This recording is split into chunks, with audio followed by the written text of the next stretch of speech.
जैसा आप देख सकते हैं कि मेरे हाथ में है यूनिस्टोन। कितने ही सालों से अगर वो पत्थर आपके गुर्दों में हो या पित्ते में, ग्लैडर के भी जहाँ पत्थर होता है ऑपरेशन से नहीं निकलता, लेकिन ये दवा खाने के बाद वो आपको जो यूरिन के जरिए जो है बुरा होकर निकल जाएगा। जहाँ बड़े बड़े ऑपरेशन फेल हो जाते वहां पर ये दवा काम करती है।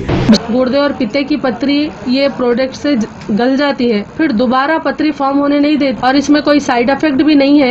R&S यूनानी pharmacy, first floor opposite Canara bank, Bahadurpura, x road, Hyderabad.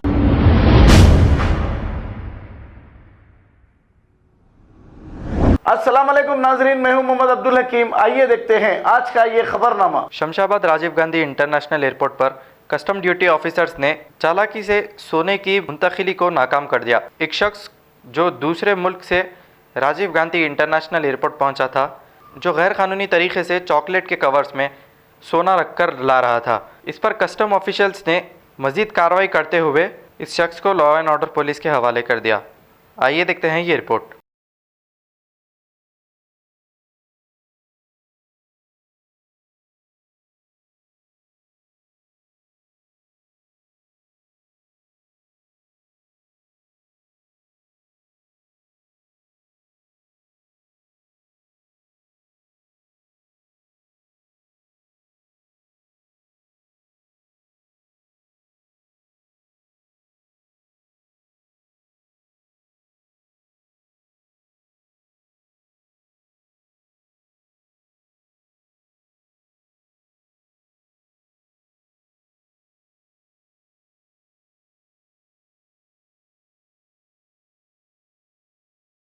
खबर है शहर की, खबर है गाँव की, खबर है सारी दुनिया की। 7H न्यूज पसंद आए तो लाइक कीजिए, शेयर कीजिए और सब्सक्राइब करना ना भूलें। 7H news.